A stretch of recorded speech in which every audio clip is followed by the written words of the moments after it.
ആരെങ്കിലും മൗലിദിന് വേണ്ടി ഭക്ഷണം ഉണ്ടാക്കിയാൽ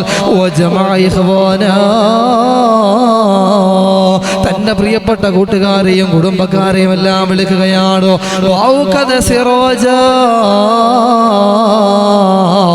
വീടുകളെല്ലാം നല്ല മനോഹരമായ വിളക്കുകൾ കൊണ്ട് പ്രകാശിപ്പിക്കുകയാണോ, നല്ല സുഗന്ധം ഉപയോഗിക്കുകയാണോ, നല്ല ഭക്ഷണം ഉണ്ടാക്കുകയാണോ, എല്ലാവരെയും ഒരുമിച്ച് കൂട്ടുകയാണോ എന്നാ ഹശറഹുല്ലാഹു യൗമൽ ഖിയാമ മഅൽ ഫർഖത്തിൽ ഊലാ മിനൻ നബിയ്യീൻ.